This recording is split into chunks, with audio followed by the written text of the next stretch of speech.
There are new privacy concerns this morning about contract tracing forms at pubs and restaurants across the country, with growing confusion over just who is accessing that personal information. Probably I wouldn't particularly like it, no. It's an invasion of privacy. The world and his wife has my phone number and my name. I mean, well, why would you, no, you have to give your phone number when you ring up, make a booking, and your name. I would be concerned if someone took a photo of the sheet, because that's not what it's for. It's not for advertising purposes, it's for our well-being. So yeah, I would be concerned. I'm assuming it's there just to be put away in case there's a problem down the track and they can call me up and say there's been a virus case there, but I'm hoping they don't send it anywhere else or do anything with it. Yeah, I think those people have legitimate concerns. Australian Privacy Commissioner Angeline Falk was in charge of developing COVID-safe guidelines for businesses, and she joins us now. Good morning to you. Thank you for your time. Oh, good morning, Carl. Thank you for having me. Can you explain the guidelines in place for Australian businesses and how owners were notified about them? So, Carl, what we've seen during the pandemic is that Australians do appreciate that their personal information does need to be collected in certain circumstances to help prevent and manage the spread of COVID-19. However, what we also see, and you've seen that from the snippets that you played before I came on, is that the community expects their personal information to be protected and respected. So what my office has done is responded to the fact that state and territory governments have put in place legal orders to require certain businesses to collect personal information. So the example that you used was cafes and restaurants. And for businesses that are covered by the Federal Privacy Act that I regulate, that is larger businesses that have an annual turnover of, say, $3 million or more, they need to make sure that they are complying with their existing privacy obligations. But the guidance that we've developed that's available on our website at oaic.gov.au is equally applicable for small business operators. And the key principles are to make sure that the business understands what they're required to collect under the state or territory orders, to make sure they limit the collection to those particular data sets, that they are transparent with their clients and customers about why they're collecting it for contact tracing purposes, and importantly, that they keep it secure. Yeah. So the information should not be visible to other customers. Well, that's the problem, isn't it? Every time that I've done this, and I have signed in to a restaurant, they're supposed to be kept out of view, but the details are obvious to everyone who is there. You have to understand the privacy concerns here. It is important that personal contact details are kept private, and so businesses need to think about how they're going to operationalise that in their own context. It's important then that the information is put into a safe place and that it's only disclosed to state authorities if requested for contact tracing purposes.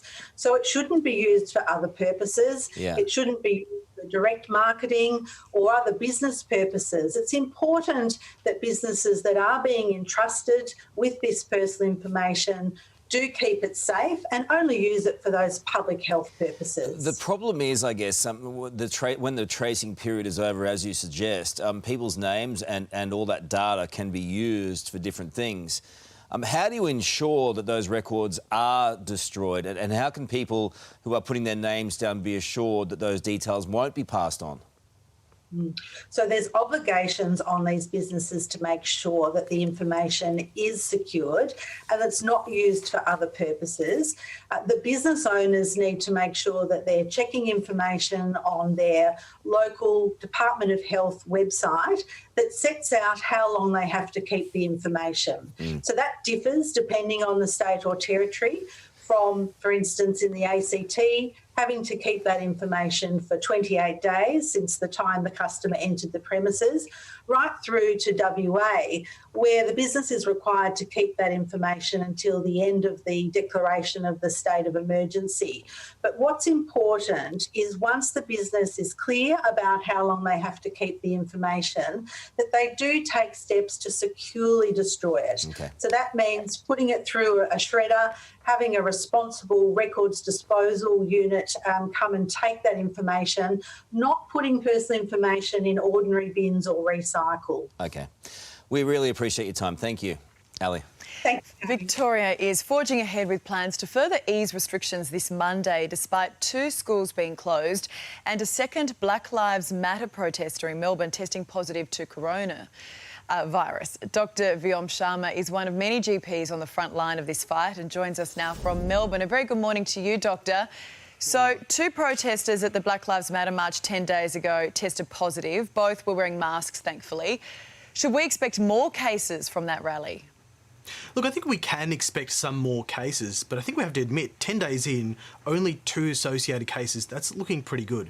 So the way that COVID-19 works is that 10 days in after these protests, of all the people who are going to develop symptoms after being exposed to being infected at the rallies, presumably we'd expect something like 80% of them to have been showing some kind of symptoms by now.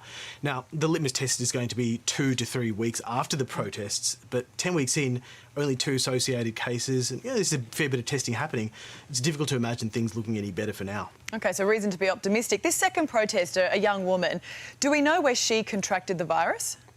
So we actually don't know that for sure at all. We know that she contracted symptoms relatively recently, so it's very unlikely she was infectious at the protests at all. The authorities are saying that she was wearing masks and practising physical distancing, and they've gone as far as to say that it's very unlikely that she acquired the infection at the protests. I'll accept that on face value, but with a pinch of salt, to be honest. Now, 2 Melbourne schools, they're now in lockdown. There's another one in New South Wales. It was closed over the weekend. The Prime Minister has said over and over that schools are safe. Can we still be certain of that? So the key assumption on which they've reopened schools is this idea that kids are not going to infect other people, and particularly adults, very readily at all. And so far we've seen some really prompt shutting down of schools, and that's really good. We've barely given the virus a chance to transmit. But this particular lockdown that occurred off a school yesterday, that's quite concerning because it turns out the child was in an infectious period 2 weeks ago. That's a lot of time, so we don't know where this virus is transmitted, and if it's found out that the virus is transmitted to the families, this cluster of 11 in Melbourne at the moment, I think that's going to really challenge that assumption, and we might have to do a bit of a rethink in terms of how we're going to continue with schools from this point onwards. Do you have any advice for parents who might be concerned about sending their kids to school, considering we have seen a couple of positive cases now? I think the most important thing is to understand that time is everything. Time is safety when it comes to kids and schools. By the time the kids develop symptoms, they could have been spreading it to other people. We don't know if they're not going to transmit or transmit based on these studies. This June is this experiment we're kind of running with getting the schools happening. So as soon as the symptoms start, it's important everyone isolate, and getting those kids tested is a priority. Waiting a few days, let alone a few weeks, is a disaster waiting to happen. So Victoria seems to be the focus at the moment. Of course, yesterday with New South Wales is one community transmission, but we've had most cases in the last few days have been in Victoria. Should the Premier be putting a brake on further easing of restrictions? Yeah, so there are more restrictions planned for June 22, and I think the wild card here is going to be, of course, this evolving school cluster, not to mention the protests. I don't think it's too bad, these further lifting of restrictions. They're not a radical departure from what we're doing currently, but the real test is going to be, if these clusters evolve further, can the government turn the tap off again and go back into some of these restrictions? So I think it's okay to proceed with caution, but we're going to have to watch these numbers very carefully. All right, Dr. Sharma, always good to chat. Thanks for your time.